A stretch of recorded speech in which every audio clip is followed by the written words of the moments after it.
Então, eu faço essa pergunta mesmo, por que que muitas organizações fazem os seus clientes sofrerem, né? Porque Porque corintiano. a razão de ser é o cliente. Então, é uma contradição, mas é uma realidade que a gente vive de maneira muito intensa. E aí, nesse sentido, eu gostaria de exemplificar com algumas histórias. Vou me colocar aqui como um cliente, essa é uma realidade, aconteceu comigo, e acontece, aliás, né? Quando as minhas filhas nasceram, eu tinha uma paciente que era corretora de uma seguradora e propôs fazer uma previdência privada para as minhas filhas e entrei também na julgada. Passado vários anos, eu morei em várias casas em Ribeirão Preto e eu necessitava mudar de endereço, né?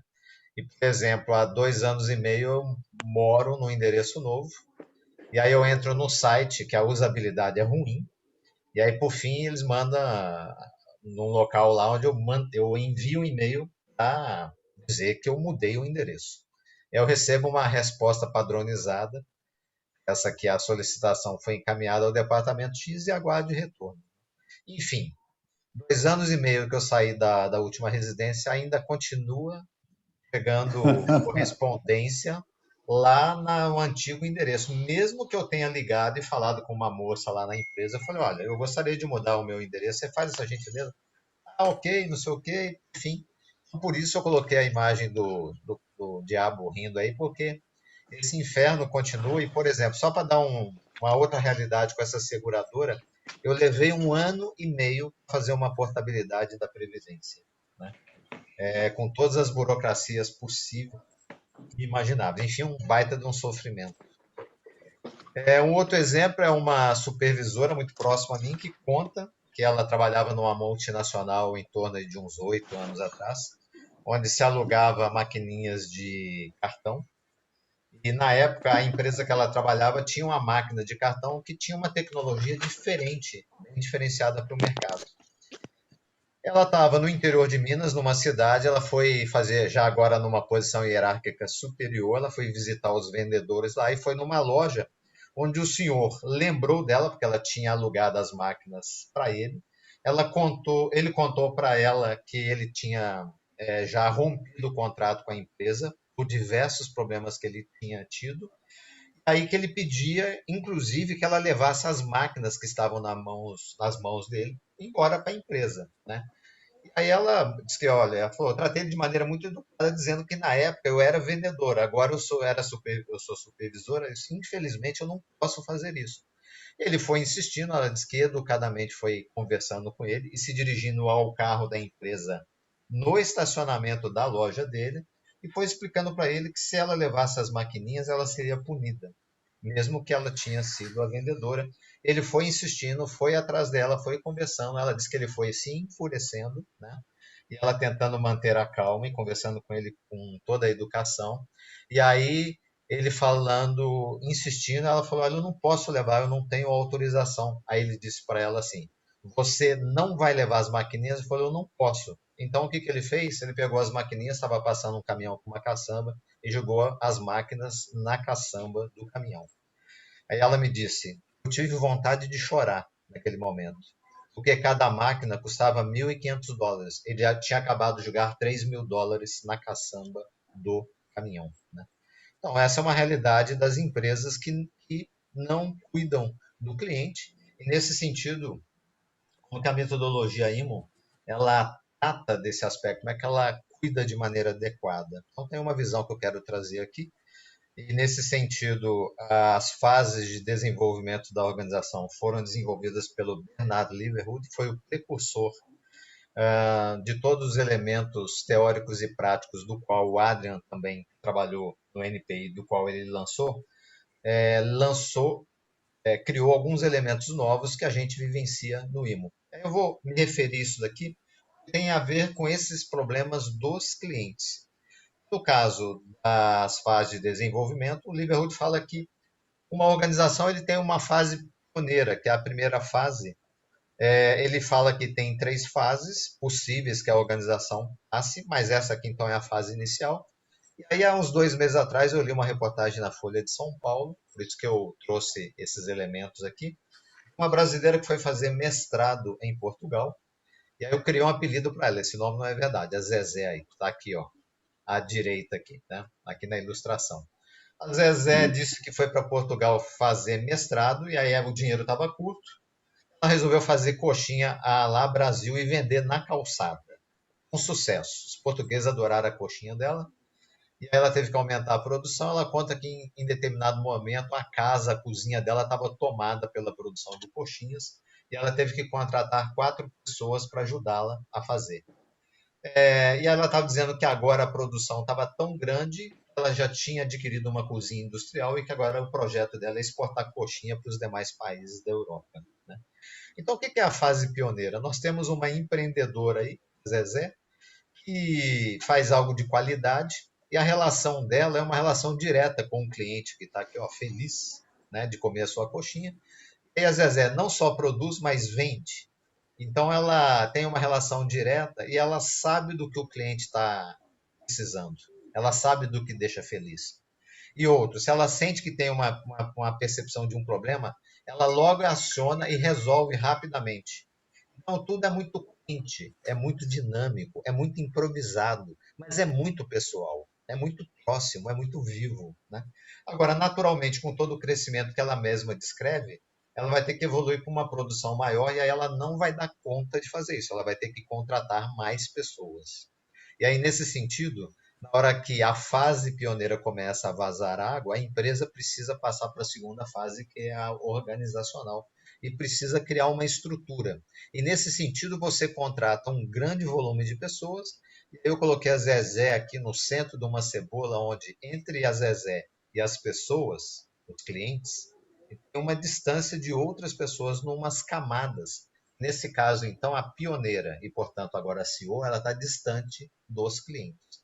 Agora, a fase organizacional é disso, que você contrate e faça uma estrutura adequada para uma demanda muito maior. Habitualmente, como a gente já teve experiência mesmo no sentido que você tem um super empreendedor, mas ele não tem conhecimento em gestão, ele vai buscar uma pessoa que tem esse conhecimento lá, que está habituada a trabalhar, por exemplo, numa grande empresa e faz grandes contratações, cria grandes procedimentos, organiza de uma determinada maneira, o que é interessante.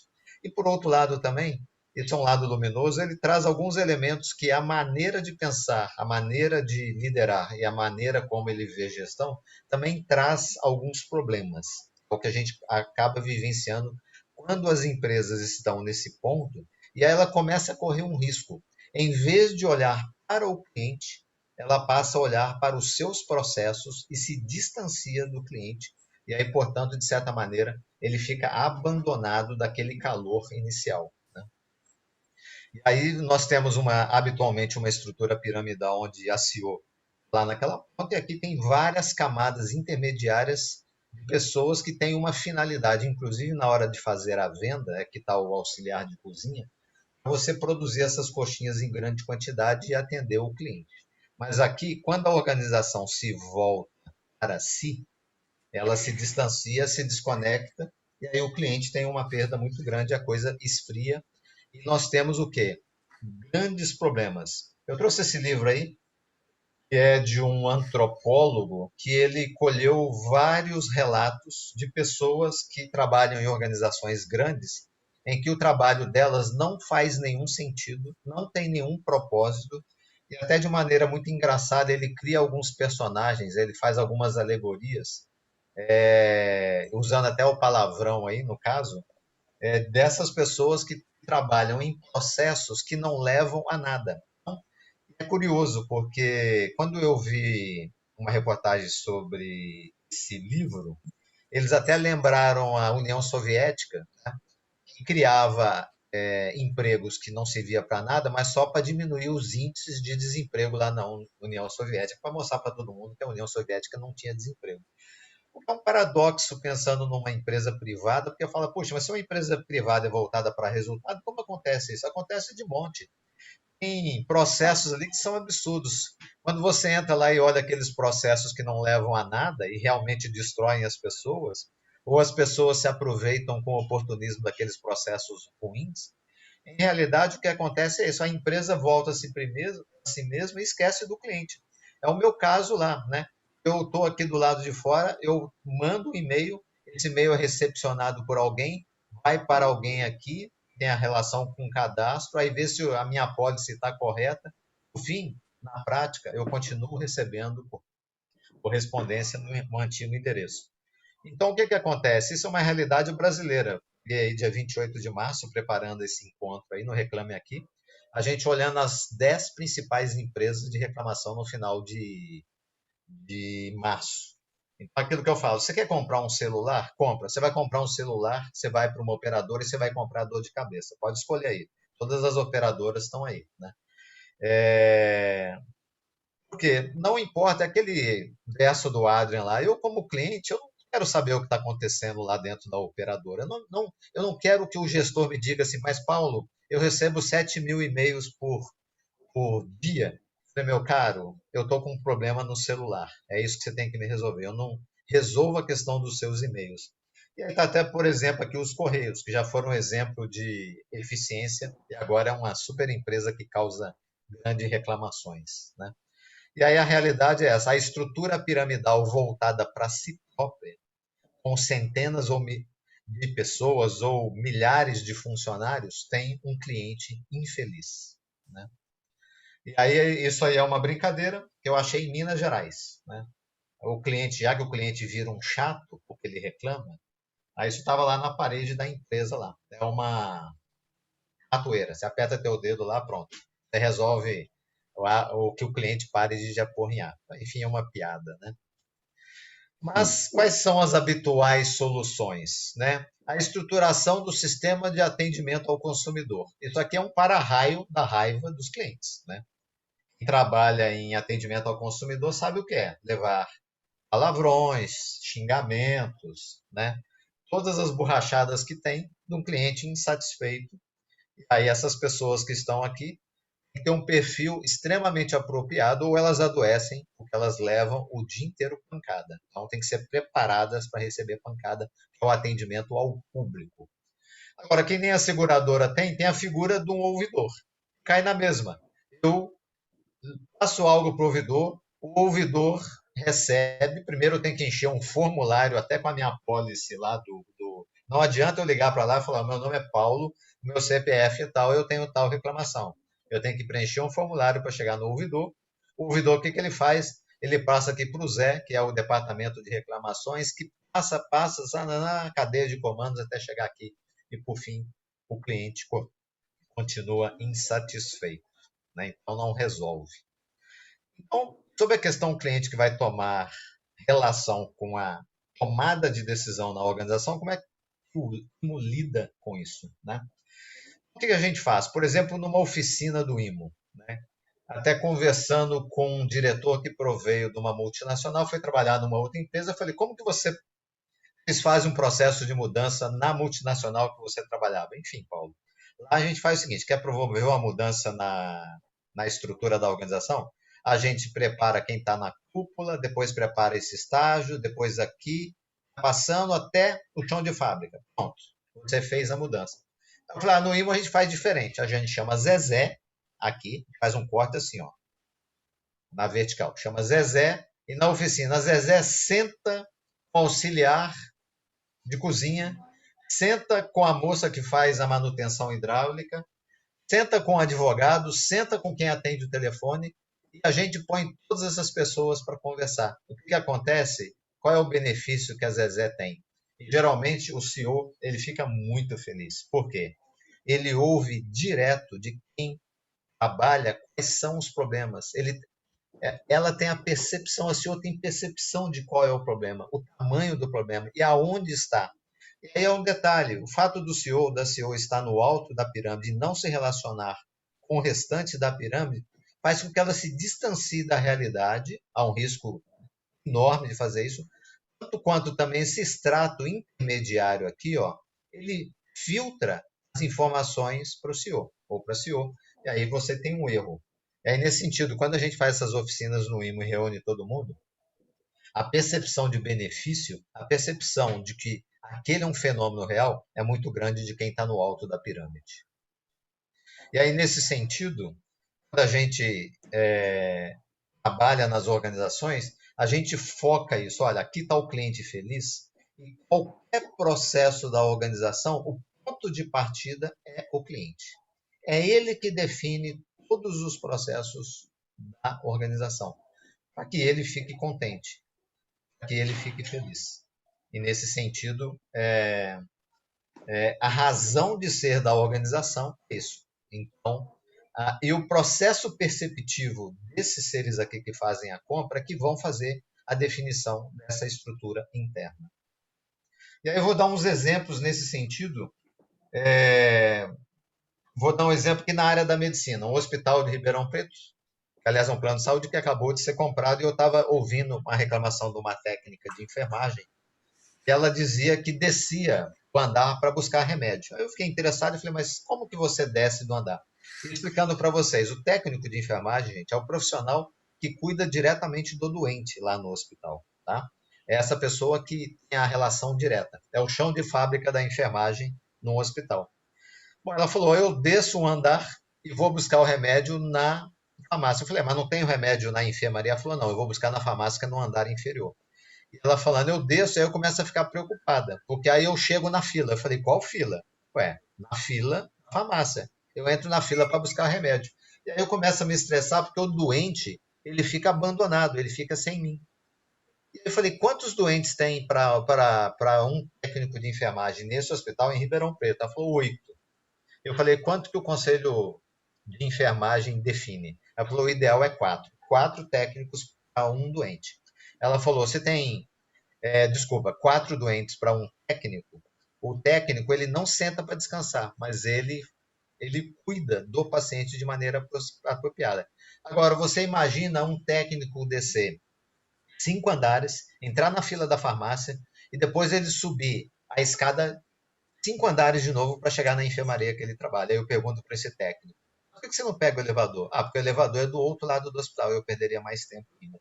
Enfim, esse é um absurdo que eu trago como exemplo, mas aí eu vou tomar como referência o Hospital Santa Filomena, que foi elogiado na live de terça-feira passada que está no Instagram, porque o Hospital Santa Filomena, até conversando com a Deni lá, diretora, eu perguntei a Deni quantos pacientes, qual é a relação de número de pacientes por técnico de enfermagem no Hospital Santa Filomena. A mim falou, Paulo, 4. Então, o Santa Filomena segue um critério de qualidade. E ela complementou, uma vez tinha um paciente na UTI que demandava uma atenção muito grande.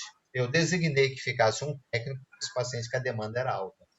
Quer dizer, por isso que o Hospital Santa Filomena, quando a gente faz visita lá, as pessoas ficam encantadas. É um exemplo. E nesse exemplo de história do Hospital Santa Filomena, as UGBs trouxeram um colorido diferencial para isso.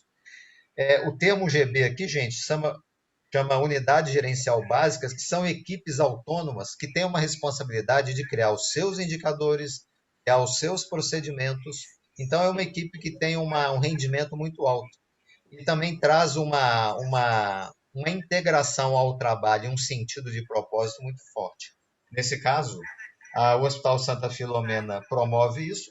E eu vou dar para vocês um outro exemplo de implantação de UGB num cliente aqui em Ribeirão Preto, a Alta Comunicazione, que é uma agência de comunicação, algo grande na área de propaganda e marketing. E na parte final da consultoria que nós promovemos lá, junto com o sócio-diretor, a gente fez a implantação das UGBs com 2 grupos.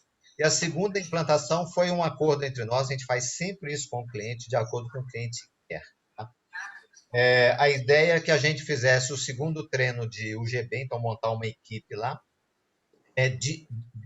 direcionada exatamente para um cliente importante deles. Eles queriam cuidar muito bem desse cliente.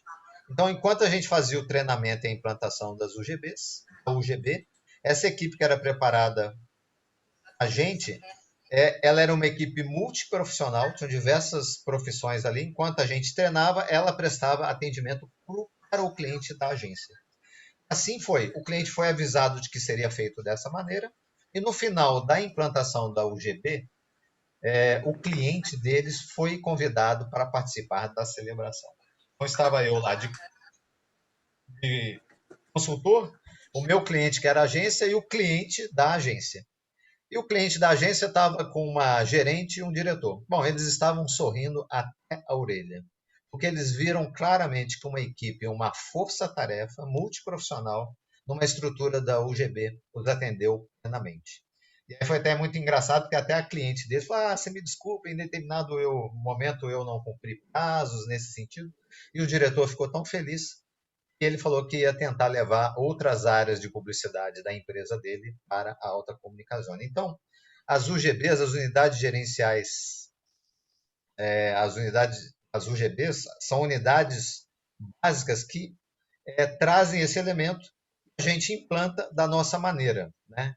O jeito IMO de ser, ele foca esse aspecto para que eu tenha um cliente feliz, satisfeito.